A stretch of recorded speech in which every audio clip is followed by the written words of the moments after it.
di mata kuliah seminar perpajakan kelasnya 7 MAKK. Artinya di sini adalah mahasiswa semester 7 ya yang melakukan perkuliahan dengan topik seminar perpajakan.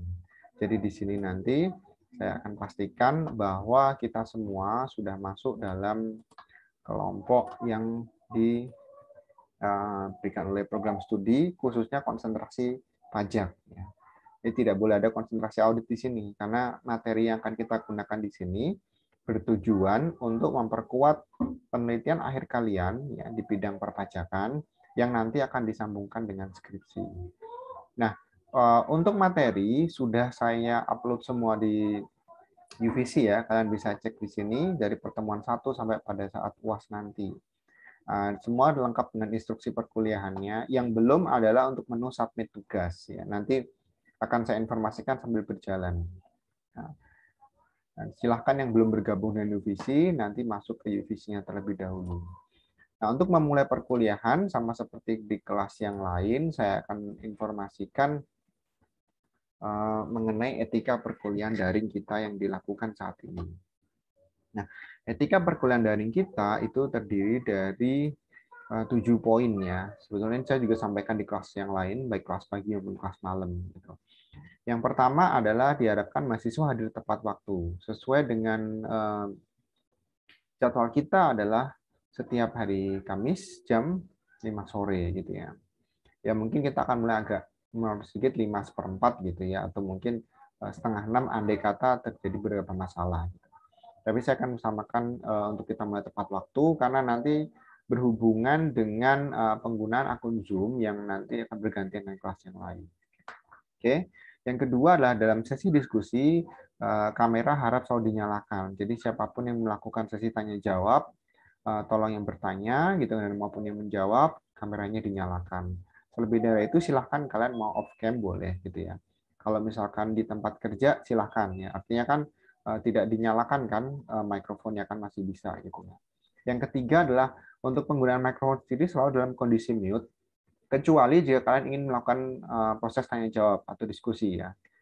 Dan untuk melakukan administrasi dengan tertib gitu ya, silakan pertanyaan bisa disampaikan di chat room seandainya memang tidak bisa untuk berbicara, atau kalau terlalu panjang sama chat room silakan raise hand. Nanti akan dipersilahkan sebelum melakukan sesi tanya jawab. Dan itu berlaku tidak harus menunggu sampai materi selesai, di tengah-tengah aktivitas juga boleh ya. Poin yang kelima adalah kalau mahasiswa hendak izin silakan menyampaikan di chat room ya. Kemarin ada yang bertanya bahwa berarti kita harus join Zoom dulu terlebih dahulu ya Pak untuk menyampaikan izin seperti ini. Untuk izin yang menggunakan chat room itu hanya berlaku ketika Anda memang mengikuti perkuliahan secara online. Tapi kalau misalnya Anda tidak bisa hadir atau izin karena memang ada aktivitas lain, ada tugas dan sebagainya gitu ya. Artinya sebelum perkuliahan dimulai ya silahkan disampaikan di WA group. Kemudian untuk poin yang keenam, keterlambatan karena kondisi jaringan atau kondisi lain, tolong disampaikan di WA Group disertai dengan bukti, misalnya speed test, kalau misalkan jaringan gangguan, atau saya tidak bisa bergabung Pak karena ada pemadaman listrik dari PLN. Nah, silakan difotokan di surat pemadaman tuh dari PLN. Biasanya seperti itu. Jadi apapun informasinya, saya mau kita terbuka dan tolong disampaikan di WA Group saja. Jadi supaya yang lain juga saling tahu dan bisa saling cover ya. Kalau ke private terkadang mungkin nanti terselip dan nggak bisa ketahuan. Kalau di WA Group pasti akan ketahuan sama yang lainnya. Kemudian yang poin yang ketujuh adalah masalah-masalah yang terkait dengan perkuliahan daring. Nanti akan kita sepakati bersama ya. Seandainya ini nanti ada kendala-kendala dalam kita melakukan perkuliahan daring. Itu untuk tata tertib perkuliahan atau etika perkuliahan daring yang kita lakukan selama 1 semester ini. Ada yang mau ditanyakan terlebih dahulu untuk etika perkuliahan ini?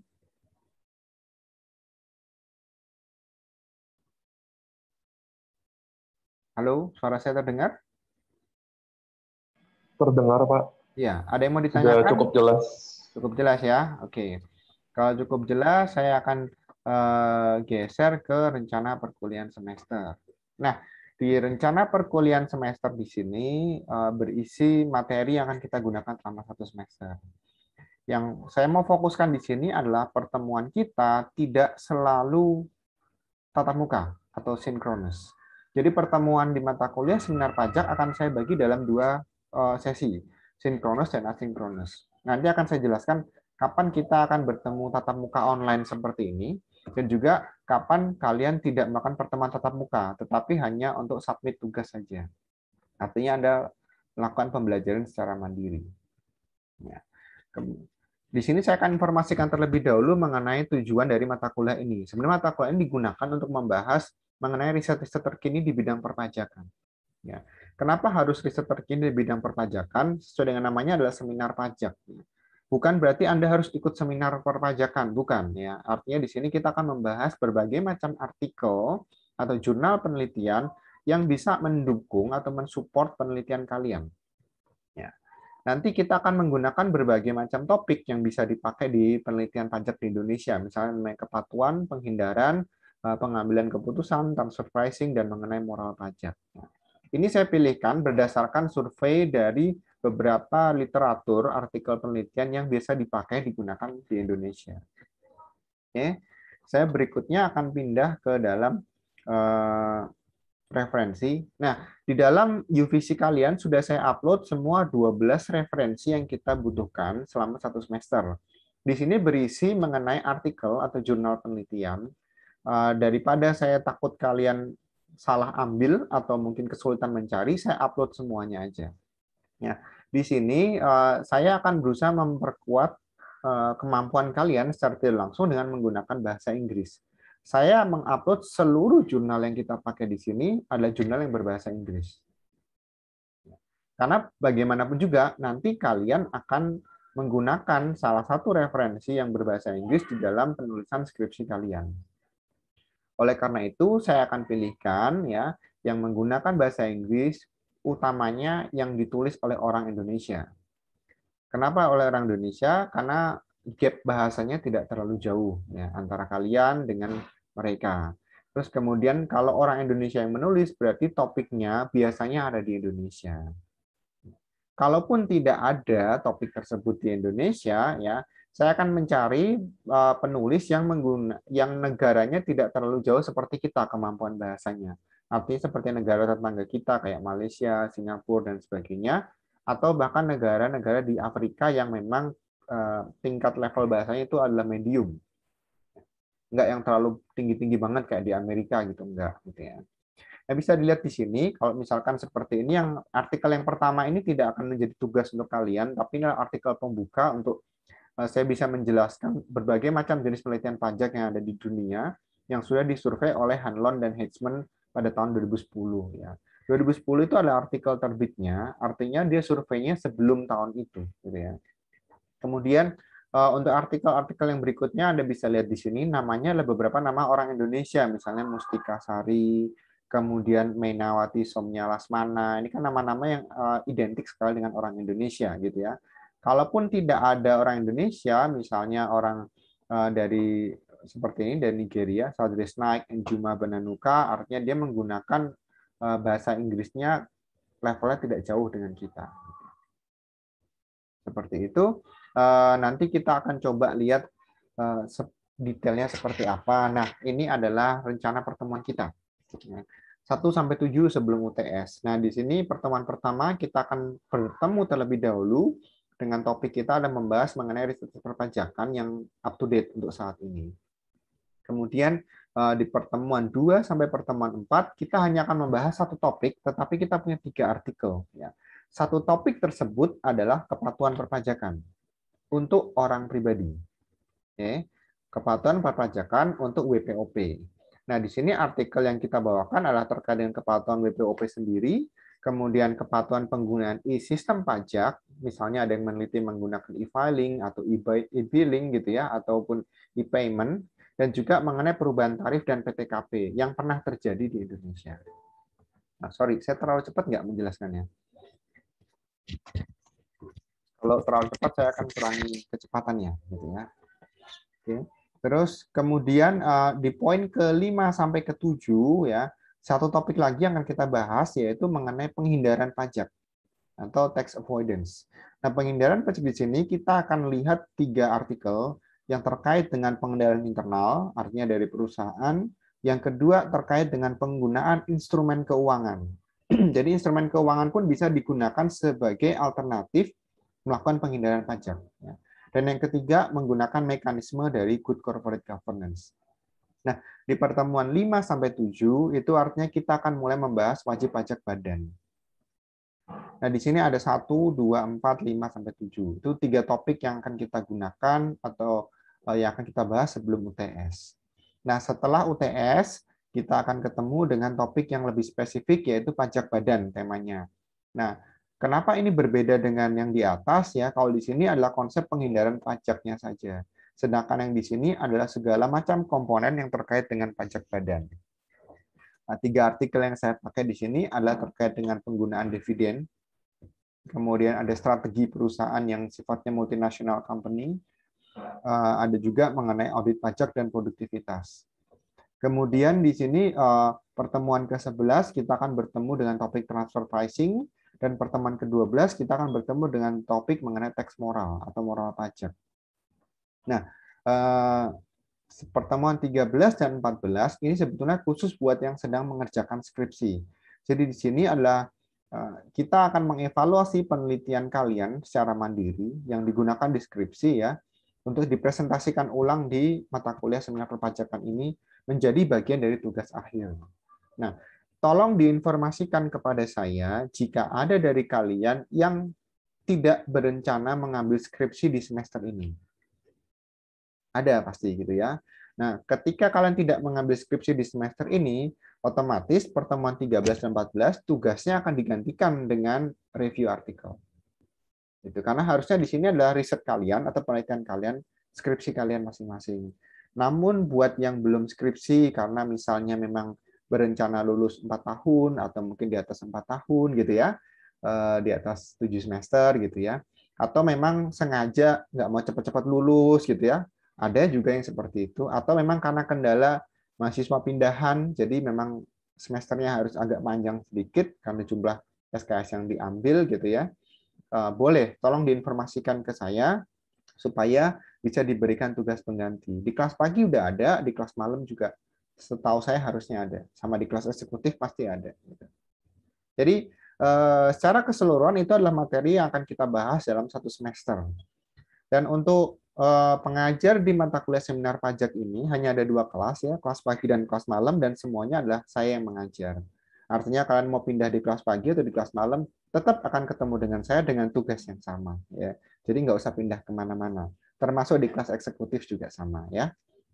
Nah, saya sengaja tidak memecah kelas ini menjadi 2 kelas atau mungkin 3 kelas seperti mata kuliah yang lain ya, karena jumlah kalian besar, karena memang mata kuliah kita adalah membahas atau mereview mengenai artikel aja.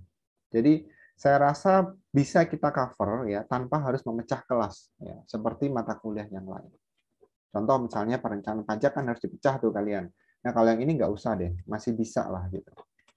Oke, itu untuk materi rencana pertemuan. Ada yang mau ditanyakan dulu? Kalau nggak ada, saya lanjut terus ini. Halo? Belum ada, Pak. Belum ada ya? Oke. Saya kembali lagi sedikit ke sini. Nah, kenapa saya sekat-sekat seperti ini? Ini adalah batas pertemuan sinkronus dan asinkronus kita. Ya. Contoh hari ini minggu pertama ya. Di sini karena cuma ada 1 pertemuan, berarti kita akan bertemu sinkronus ya di sini. Nah, kemudian di kotak yang kedua 2 sampai 4 di sini kita akan bertemu 1 kali lagi untuk sinkronus. Artinya, kita mungkin akan bertemu di pertemuan keempat atau pertemuan ketiga gitu ya. Paling cepat ketiga, paling lambat ke pertemuan keempat. Di mana di 1 pertemuan tersebut saya akan cover mengenai materi di pertemuan 2, 3, dan 4. Jadi saya ambil contoh seperti ini. Pertemuan 1 hari ini kita sinkronus tatap muka. Kemudian pertemuan 2, 3 kita asinkronus. Asinkronus. Artinya kalian hanya submit tugas di UVC dengan link yang sudah saya berikan dan kita akan kesepakatan waktunya seperti apa. Oke. Kemudian di pertemuan keempat tetap kalian akan submit tugas juga, tetapi di situ plus ada pertemuan sinkronus seperti ini. Dengan materi yang akan dibahas adalah di paper 2, 3, dan 4 yang sudah kalian kumpulkan di minggu kedua, minggu ketiga, dan minggu keempat. Sama juga dengan pertemuan 5 dan ke-7 ya. Kemudian pertemuan 8, 10, 11, 12 dan 13, 14. Jadi dalam satu semester kita akan bertemu, misalnya sebelum UTS kita akan bertemu 3 kali ya. Hari ini ya, pertemuan pertama, kemudian pertemuan keempat dan juga pertemuan ke-7 sebelum UTS. Oke. UTS-nya apa, Pak? UTS-nya kita hanya akan bahas artikel yang kita gunakan sebelum UTS. Oke. Terus yang berikutnya setelah UTS, pertemuan 8 sampai 10. Berarti kita akan ketemu di pertemuan 10, 11, 12, dan juga 13, 14. Nah, artinya kita akan lebih banyak ketemu di setelah UTS. Dari mulai 10 sampai 14 kita akan ketemu. 13, 14 ini adalah sesi presentasi. Artinya kita akan jadwalkan, ya. Saya akan selalu ada, tetapi untuk mahasiswa nanti boleh memilih akan presentasi di pertemuan 13 atau 14. Misalnya di pertemuan 13 mau presentasi, berarti di pertemuan 14 boleh sebagai peserta. Artinya boleh bebas ya, artinya mau asinkronus boleh, tidak ikut boleh karena mau merevisi, atau memang mau ikut melihat teman-temannya juga boleh. Jadi di sini saya akan coba utamakan waktu kita akan sama nanti. Untuk UAS-nya itu kita tidak ada UAS tertulis langsung ya. UAS-nya nanti adalah menyempurnakan penelitian skripsi kalian. Di sini nanti. Jadi dengan kata lain tidak ada UAS seperti biasa, tapi UAS-nya adalah penelitian akhir kalian. Dari mana nilainya? Adalah dari evaluasi setelah kalian presentasi. Nanti akan dapat masukan, masukan itu dikerjakan atau tidak, nanti akan dilihat atau disubmit pada saat UAS. Jadi yang presentasi di pertemuan 13 dan presentasi di pertemuan 14 semuanya sama-sama akan submit di UAS. Oleh karena itu, kalau kalian bisa presentasi di pertemuan 13, artinya waktu kalian revisi lebih panjang dibandingkan yang di pertemuan 14. Paling enggak nambah 1 minggu. Seperti itu. Jelas ya? Nah, untuk komponennya nanti kita akan lihat tugas mingguannya adalah mereview jurnal. Ya. Apa yang harus direview di bagian RPS sudah saya jelaskan. Kalian harus menjelaskan konsepnya apa, metode penelitiannya seperti apa, kemudian variabel yang digunakan apa. Konsep ini artinya penjelasan atau definisi dari yang digunakan variabelnya. Metodologi ada tata cara dia melakukan penelitian seperti apa. Variabelnya itu apa aja, ukurannya apa, misalnya gitu.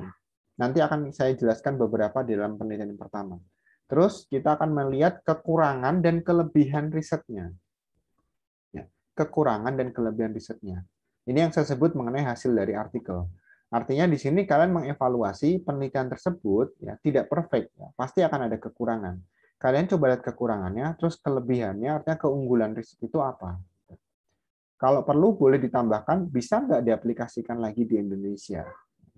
Itu akan lebih bisa membantu ya untuk melihat apakah kalian bisa beradaptasi nggak dengan artikel yang ada.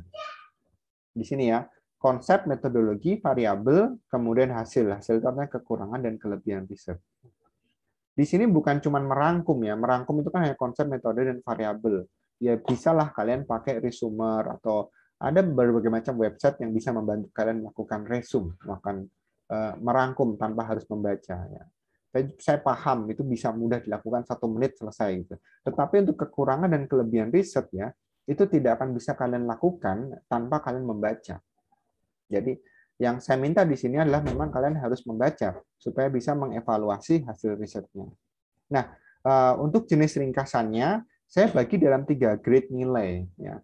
Kalau ringkasannya berupa riset lengkap, detail, dan cukup interaktif dalam proses pembacaannya, maka Anda boleh mendapatkan nilai sekitar 80-100. Ini range untuk nilai A.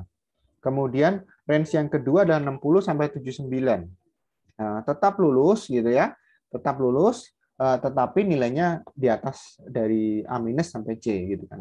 Nah, sedangkan untuk riset yang berupa variabel-variabel doang, tapi informasinya nggak lengkap dan cuman asal-asalan ringkasannya, saya pastikan tetap dapat nilai, nggak 0 ya, tetap dapat nilai, tapi dari 40 sampai 59. Artinya di sini Anda tidak akan lulus dengan nilai E, minimal D saja gitu. Itu pun kalau asal-asalan. Jadi biasanya sih rata-rata pasti selesai lah ya. Ringkasan kan lebih mudah ya untuk tugas. Karena ini cuma 30% aja. Ya. Nanti 35% lainnya ada di UTS dan ada di UAS. Jadi total nilai kita 100% itu bisa didapatkan dari keseluruhan evaluasi yang kita lakukan. Tolong lihat di sini untuk UAS-nya 35% itu diambil di pertemuan 13-14. Artinya ini merupakan bagian dari penelitian kalian ya yang dipresentasikan dari mulai pertemuan 13 termasuk evaluasinya. Jadi ini clear ya, tidak ada UAS-nya di sini. UAS-nya adalah menyelesaikan penelitian kalian masing-masing. Oke, itu untuk rencana perkuliahannya termasuk dengan tugas dan juga evaluasi nilai. Ada yang mau ditanyakan dulu? Kevin, oke. Kalau ada yang tanya ambil skrip, kalau yang tidak ambil skripsi, tugasnya dimasukkan bisa dimasukkan ke skripsi enggak? Maksudnya gimana tugasnya? Halo Kevin, bisa tolong diperjelas? Maksud saya tugas yang dikasih itu berkaitan nggak Pak sama skripsi? Tugas Jadi yang dikasih? yang tugas kan saya nggak ngambil skripsi nih. Jadi Bapak kasih tugas lain. Ya. Nah tugas lain tersebut itu nanti saya masukin ke skripsi saya bisa nggak gitu? Atau bisa saya sambungin nggak gitu? Bisa, bisa. Bisa itu? Bisa. Oke deh. Bisa. Makasih ya Pak. Oke, saya akan tawarkan terlebih dahulu. Kalau kalian ambil skripsinya di semester depan, otomatis tugasnya akan saya sambungkan dengan skripsi.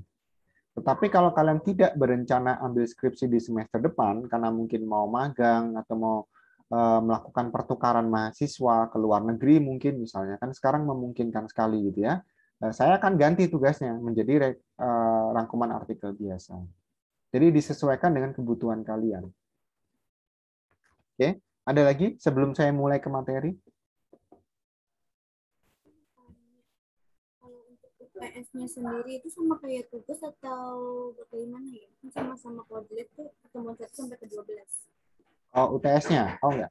Ini saya salah checklist ya. UTS-nya ini hanya sampai pertemuan ke-7 saja, Angelina. Ini kebanyakan checklist-nya. Oke, jelas ya? Ada lagi yang mau bertanya?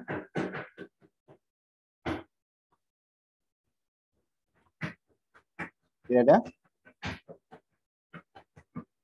Baik, kalau tidak ada, saya akan kasih contoh. Nah, ini adalah artikel pertama yang akan kita bahas hari ini.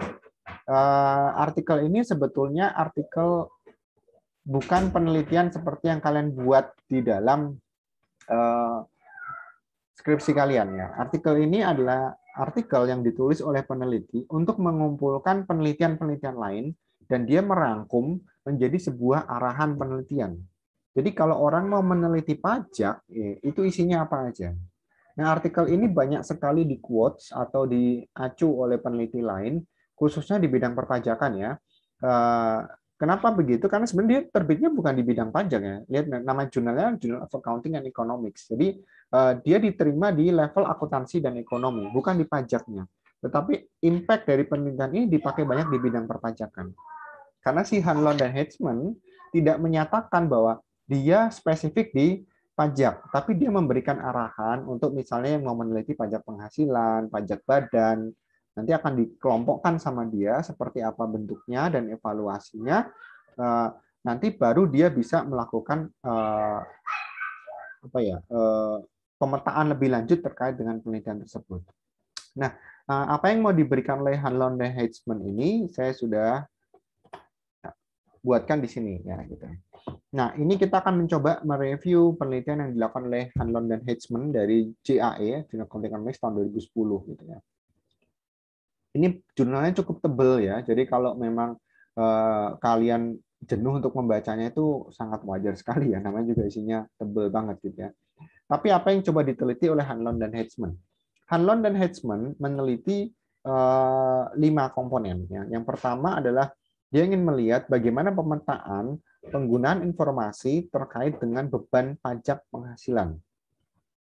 Nanti akan dicek berapa laba akuntansi, penghasilan kena pajak, bagaimana efeknya ke laporan keuangan. Yang kedua adalah mengenai tax avoidance atau penghindaran pajak perusahaan. Tidak dibahas orang pribadi, tapi perusahaan. Karena berkaitan dengan data gitu ya. Yang ketiga adalah efek dari pajak terhadap pengambilan keputusan organisasi, misalnya investasi, pembentukan struktur modal, bentuk organisasi, dan juga implikasi-implikasi lain. Salah satu dampaknya adalah yang kalian pelajari di mata kuliah perencanaan pajak. Di minggu yang kedua itu kan ada ya, mengenai bagaimana membentuk usaha pertama kali, kemudian memutuskan bentuk organisasinya seperti apa, bentuk usahanya seperti apa. Karena itu berkenaan dengan masalah pajaknya atau tarif pajak yang akan berlaku untuk badannya.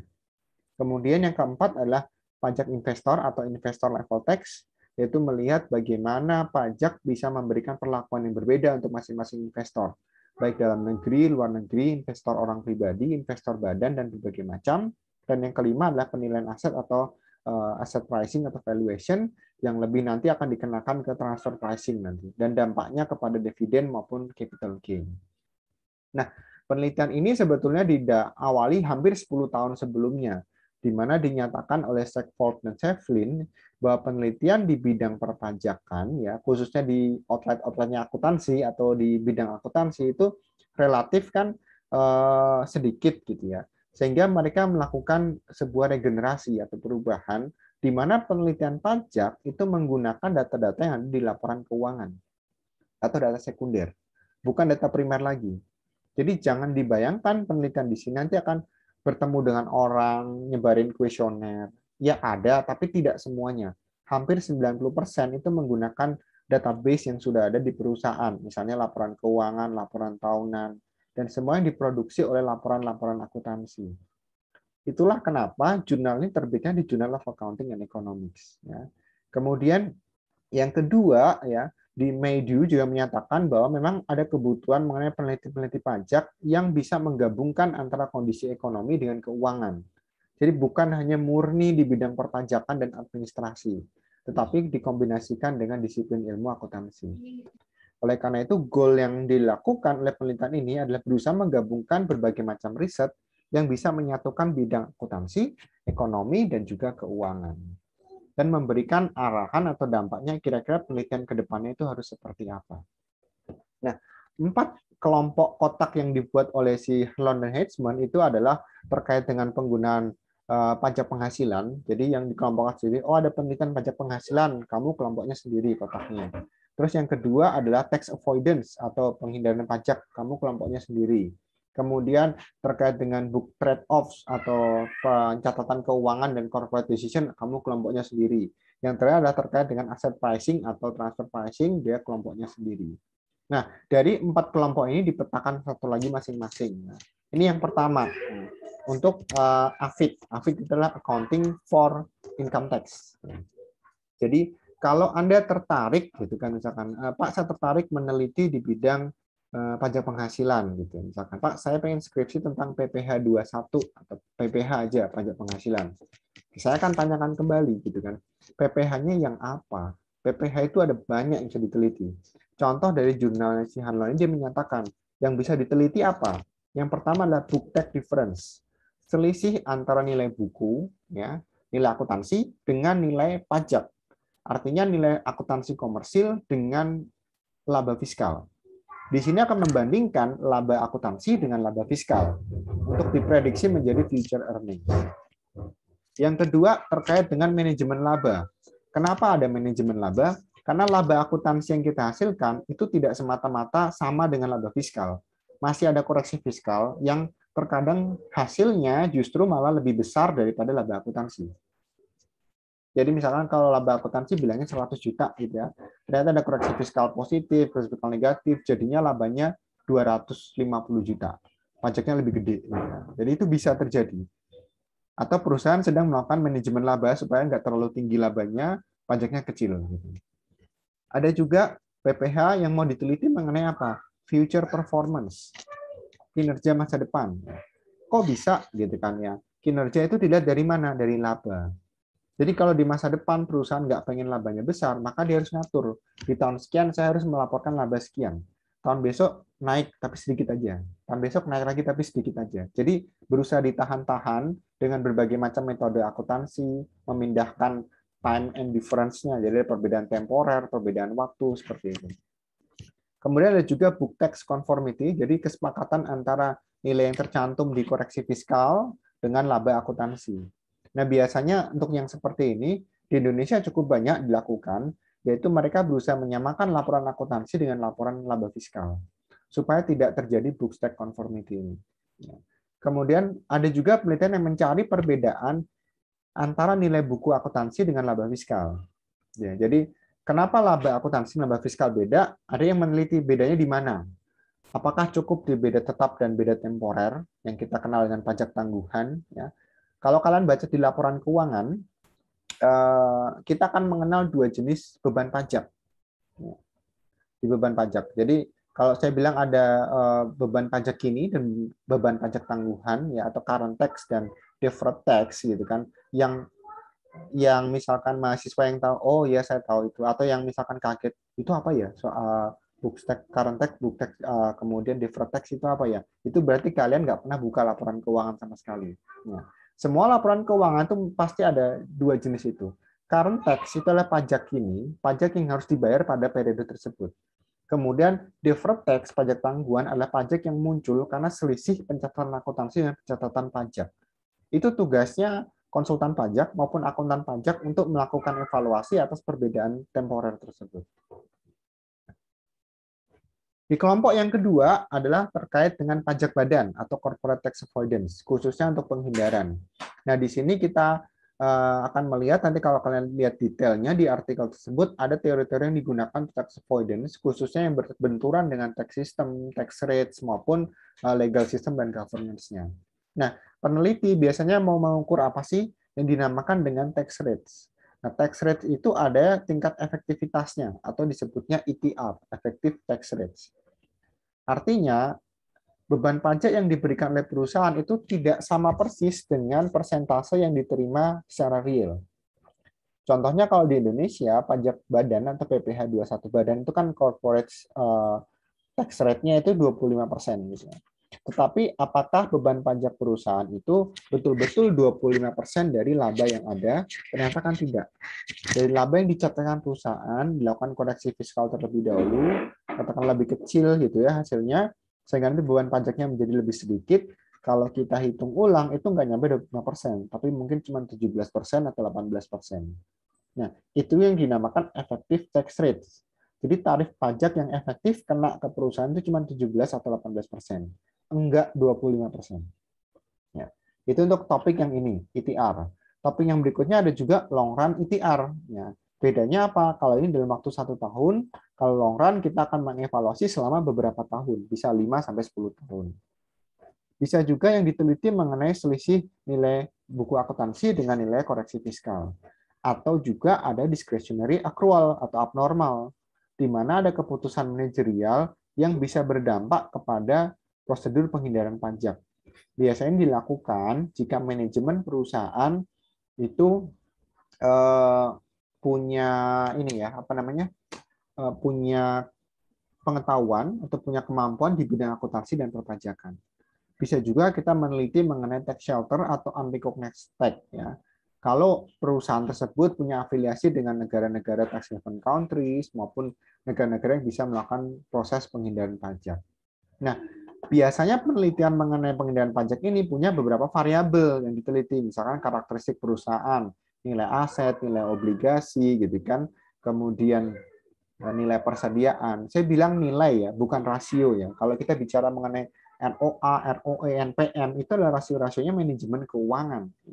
Kalau kita di akuntansi pakai rasio tersebut, kamu akan ditanya gitu ya. Sebenarnya kamu jurusan akuntansi apa jurusan manajemen gitu ya. Karena memang tipis sekali gitu. Yang kita pakai di sini adalah besarannya ya, bukan rasionya. Jadi misalnya aset. Bagaimana cara melihat asetnya perusahaan besar atau kecil ya, jadi jumlah asetnya, bukan rasionya. Kalau rasio itu digunakan oleh pihak manajerial gitu ya. Ada juga manager effect ya. Manager effect itu kalau kita belajar di artikel ada 3 jenis manajer ya, ada yang prospektif, ada yang berarti dia ada yang biasa-biasa, ada yang agresif, ada yang prospektif, ada juga yang nggak berani ngapa-ngapain ya, aman. Itu tipe-tipe manajer seperti itu bisa berdampak kepada tax avoidance. Ya. Kalau manajernya agresif, dia pengen dapat keuntungan yang besar, maka akan cenderung melakukan penghindaran pajak tinggi sekali. Ya, supaya apa? Supaya dia dapat keuntungan dari situ. atau ownership ya, kepemilikan. Manajer yang punya kepemilikan atau manager owner. Jadi dia juga punya kepemilikan dan dia juga menjadi manajerial di situ, pasti nggak mau dia bayar pajak gede. Pasti gitu. Karena dia akan dia punya konflik of interest, punya kepentingan di dalam situ juga. Termasuk juga tata kelola dan juga insentif yang bisa diberikan oleh manajer. Nah, terkait dengan insentif ini menarik ya. Biasanya beberapa konsultan pajak atau mungkin manajerial itu diberikan komisi insentif terkait dengan tax avoidance.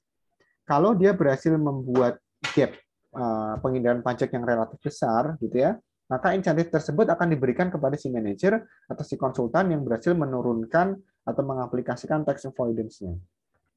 Secara detail sih kita akan pelajari itu di mata kuliah perencanaan pajak ya. Kalau di kelas saya berikan ya di kelas pagi ya.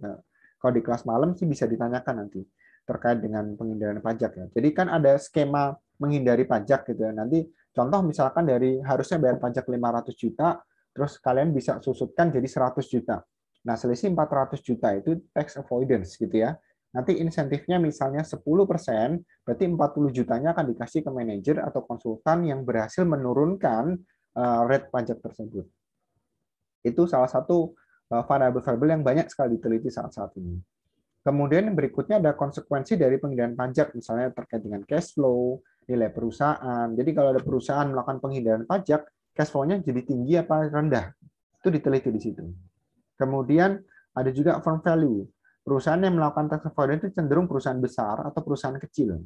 Nah, itu bisa dibaca detail di artikel tersebut. Tapi ini adalah semua variabel yang dipakai untuk melakukan penelitian bertemakan penghindaran pajak atau tax avoidance. Berikutnya adalah ukuran-ukuran ETR. Jadi kalau misalnya tadi bilang variabel gitu ya, ada effective tax rates, ada cash effective tax rate, ada current effective tax rate, itu rumusnya beda-beda. Gitu ya. Kemudian juga long run ETR, ada differential ETR. Itu berbeda rumus, tapi sebenarnya yang diukur satu, ingin mengukur penghindaran pajak. Apakah penghindaran pajaknya itu dari pajak yang dibayarkan secara tunai, itu berarti cash ETR. Atau penghindaran pajaknya direncanakan jangka panjang, itu namanya long run ETR. Atau dia menggunakan diferensial, jadi melakukan perubahan dari tarif pajak PPh Badan yang terjadi. Gitu. Itu namanya ETR diferensial. Jadi beda konsep, beda variabel, itu beda pengukurannya, beda rumusnya. Nah, selain dari ETR, bisa juga pakai book tax difference, ya, selisih nilai buku dengan nilai pajak. Gitu ya.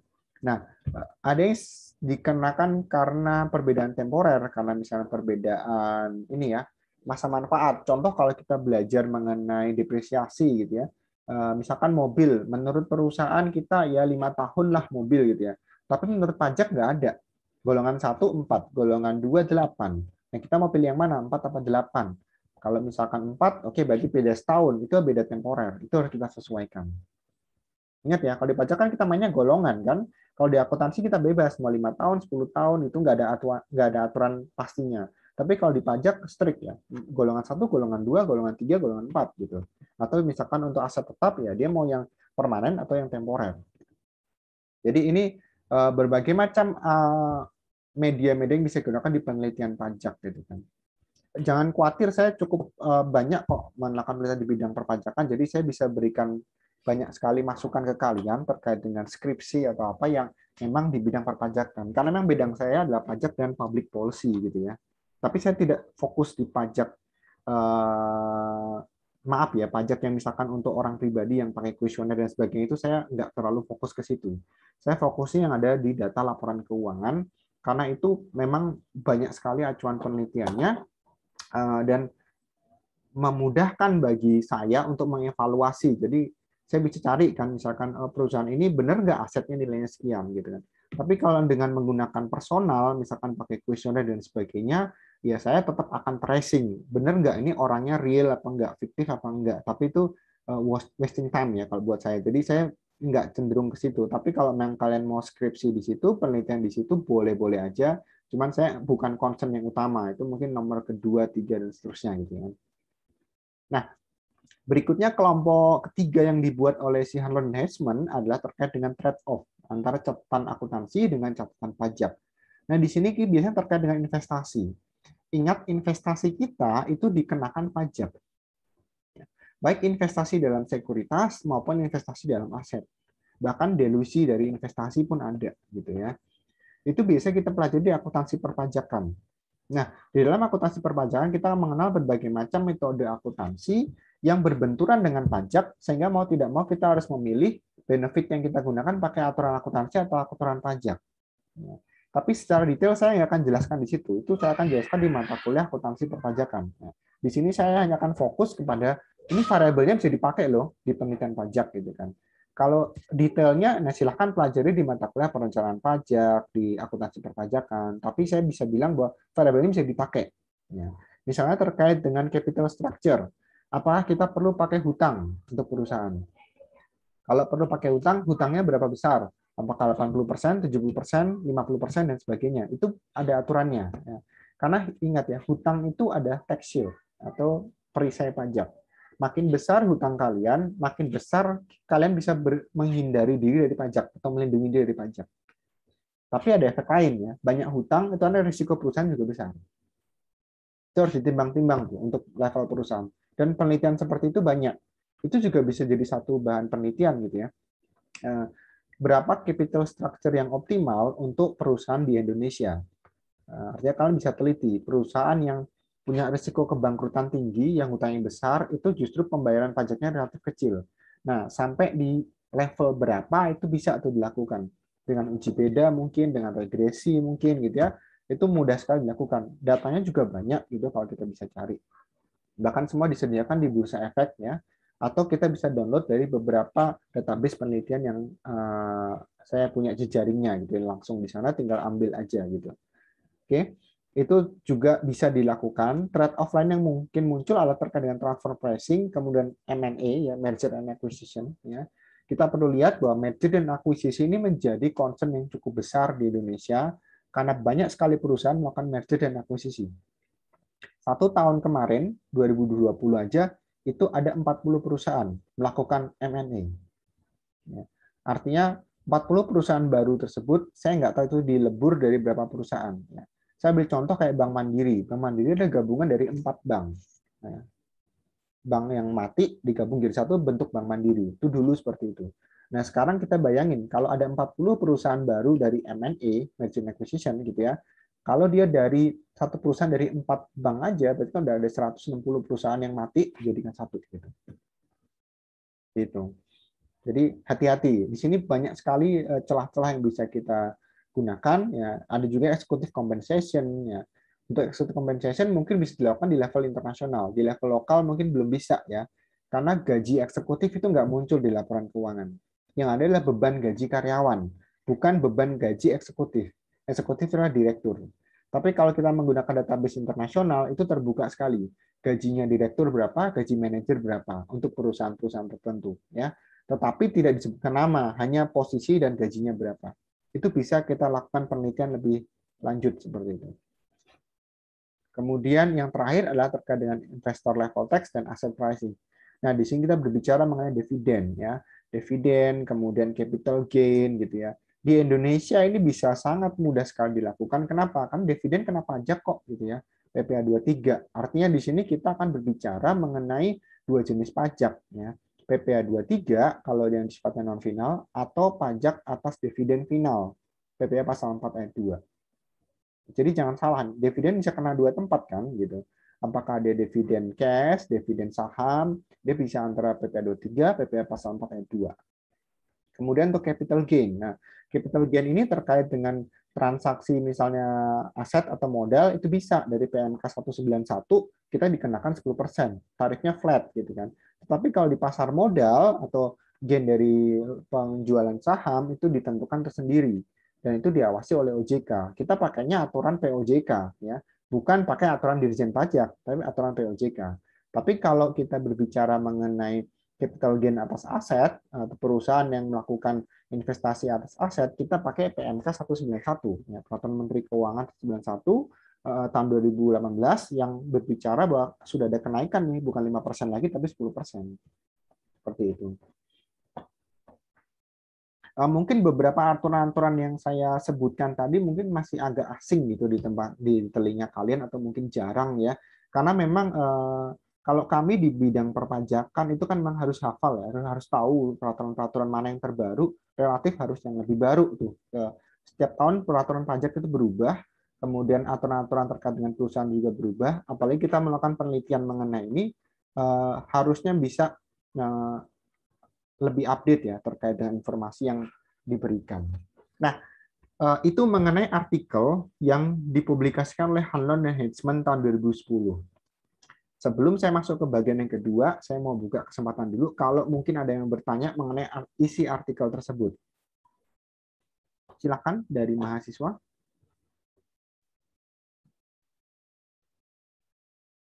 Ada?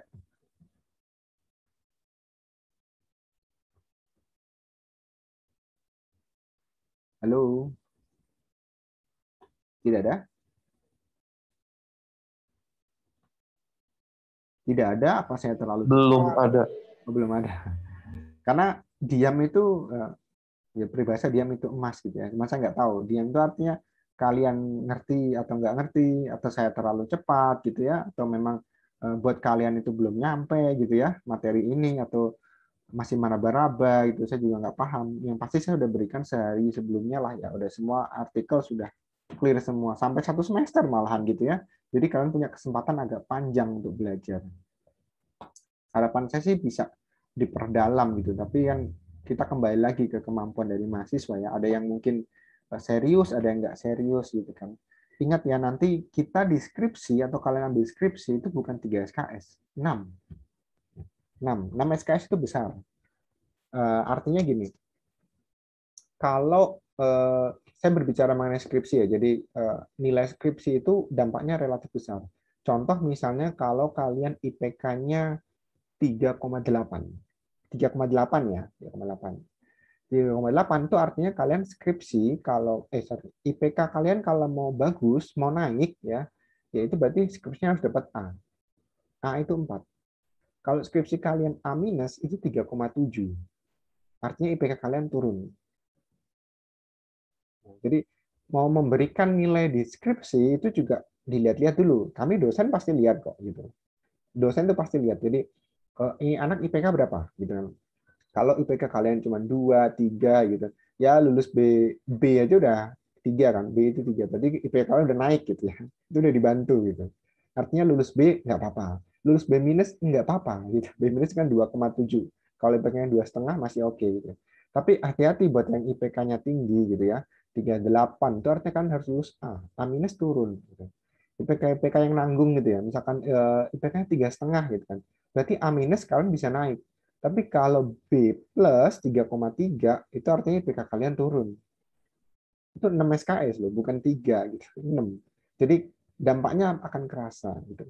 Jadi usahakan sebaik mungkin di tugas akhir, itu tugas paling terakhir. Habis itu kan nggak dapat tugas lagi ya dosen. Udah bebas gitu. Tapi ya itu tadi bobotnya besar 6 SKS.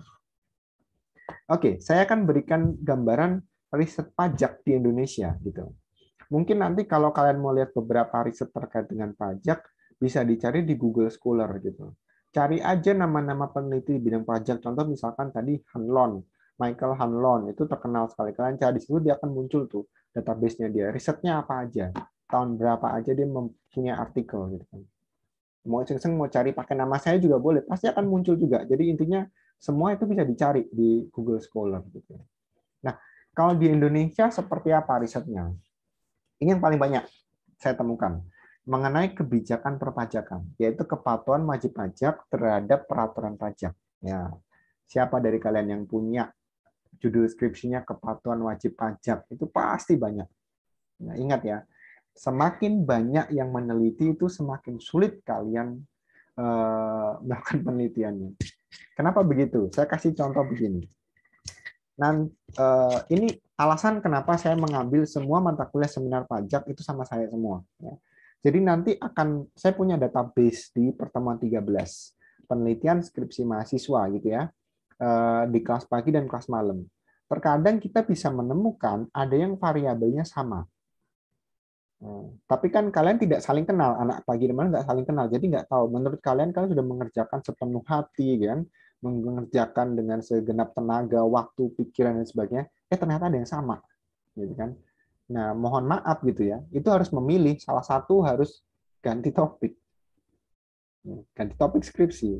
Mulai lagi dari awal gitu kan. Nah, alangkah baiknya kita awasi di awal ini seperti ini gitu. Jadi itu kalian harus ganti topik, ganti skripsi.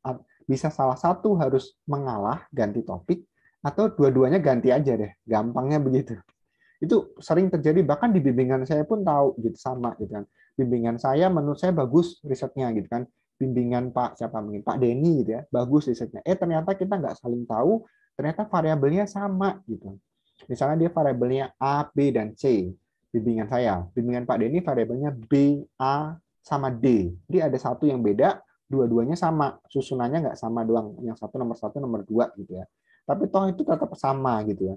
Nah, artinya kita harus ambil keputusan nih. Kalau salah satu harus mengalah, nggak ada yang mau. Jadi kita putuskan, oke, semuanya harus ganti judul. Mulai lagi dari awal. Nah, itu yang sering kita temui di lapangan. Jadi tolong nanti kalian hati-hati gitu kan. Kalau saran saya sih terbuka aja dengan teman-temannya, supaya temannya tahu, oh ini udah diteliti kok sama itu. Jadi kalian nggak jangan sampai begini nih. Menurut kalian bagus, kalian keep jaga aja gitu kan. Nanti pas di seminar proposal gitu, seminar proposal dulu nih, terus ketahuan lah, ini kan udah diteliti sama si A. Tadi barusan presentasi. Mau nggak mau kalian yang harus mundur. Jadi terbukalah untuk melakukan penelitian supaya orang lain tahu bahwa variabel ini sudah kalian ambil duluan dan kalian harus ganti yang lain gitu. Ini kepatuhan wajib pajak itu banyak banget gitu. Bahkan berlomba-lomba siapa yang mau ini dulu, mau itu dulu gitu ya. Kalau bicara mengenai tingkat pendidikan, pengetahuan, itu udah banyak banget, udah basi gitu ya ibaratnya. Sampai nanti kalian akan ditanya perbedaan penelitian kalian dengan teman kalian apa? Harus beda gitu. Kalau nggak beda ya buat apa diteliti? Kemudian tax gap, potensi pajak baik dari sisi objek maupun subjek pajak itu juga banyak diteliti. Implikasi lain misalkan tax amnesty itu masih bisa diteliti, cuman udah agak usang ya. Yang masih bisa diteliti itu adalah repatriasinya, biaya repatriasi, revaluasi asetnya masih bisa, e-filing, e-billing, transfer pricing masih oke, tren penerimaan pajak itu juga masih oke. Ada juga yang pengen lihat pajak penghasilan aja. PPH, PPh 21. Oke, mau tentang apa? Cost of debt dari hutang, dari capital, atau mengenai taat wajib pajak, atau mengenai pelaporan, beda nilai buku, manajemen, pajak tangguhan, atau mau meneliti tax avoidance, ya, penghindaran pajak, atau justru meneliti pelanggaran pajak, tax evasion bisa, akan nanti ada ya di perencanaan dan pemeriksaan pajak itu kan kalian belajar mengenai pengadilan pajak, harusnya ya belajar mengenai pengadilan pajak, kemudian kasus-kasus pajak global itu bisa kita bicara mengenai tax evasion, pajak internasional juga bisa, dan tax haven countries maupun yang paling ngetrend sekarang thin capitalization, berusaha mengecilkan aset supaya pajaknya nggak terlalu besar. Berikutnya adalah book tax difference ya, ini juga sering banyak dilakukan perbedaan waktu ya, temporer dan waktu, misalkan untuk tax planning ya, untuk perencanaan pajak biasanya mengenai aset tetap maupun forging aset, dan juga masalah persistensi laba. Labanya relatif harus stabil, termasuk juga kepemilikan, corporate governance.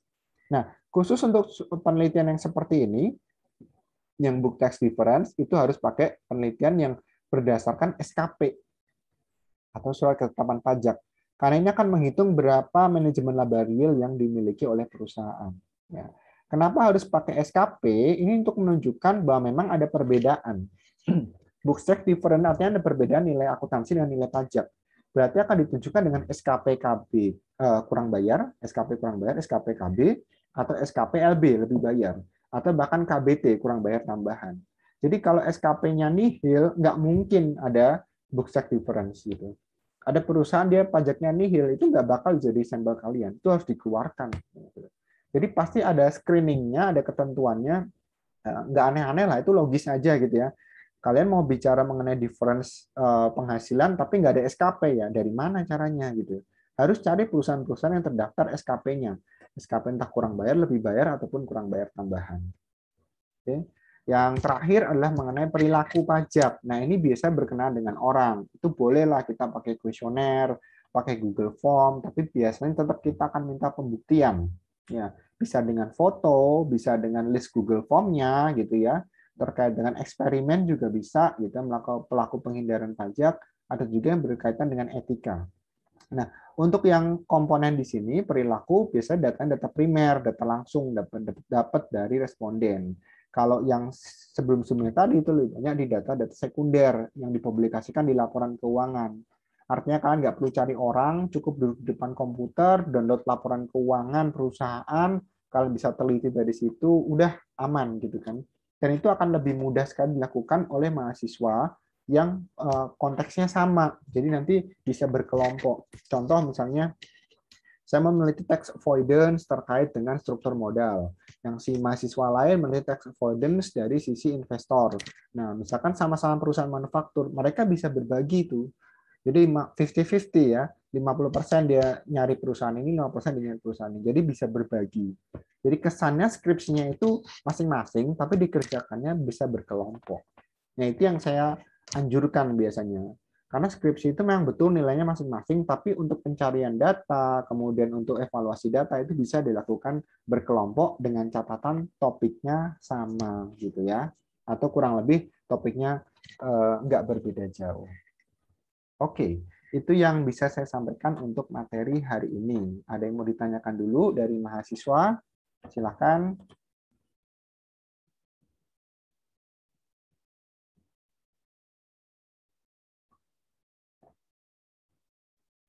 Ada yang mau ditanyakan? Belum, Pak. Belum, oke. Kalau belum ada, saya mau akhiri pertemuan hari ini, gitu ya. Silahkan diakses ke UVC-nya, di situ sudah semuanya ada. Mulailah dari pertemuan kedua, di situ ada artikel. Silahkan buat rangkuman, ya, sesuai dengan ketentuan yang ada di RPS, ya. Ada 5 poin tadi, yang diutamakan adalah kekurangan artikel dan kelebihan artikel yang nanti akan kita bahas di pertemuan keempat, ya, pertemuan keempat. Oke, baik. Sebelum saya selesaikan perkuliahan, boleh saya minta untuk dinyalakan dulu kameranya supaya saya bisa ambil beberapa bukti perkuliahan dari kalian. Nah, silakan. 25 orang dulu nih yang masuk, saya masukkan ke sini. Boleh pilih tempat duduknya. Mau digeser boleh. Kita tukeran boleh gitu. Kan bisa digeser tuh. Nah. Ini masih banyak bangku kosong.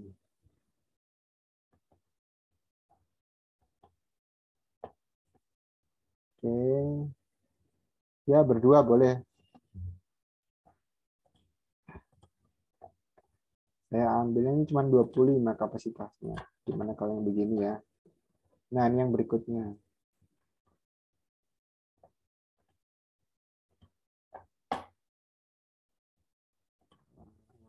Saya ambil 24 anak. Masih kurang satu lagi berarti ya. Satu lagi yang 25 aja deh.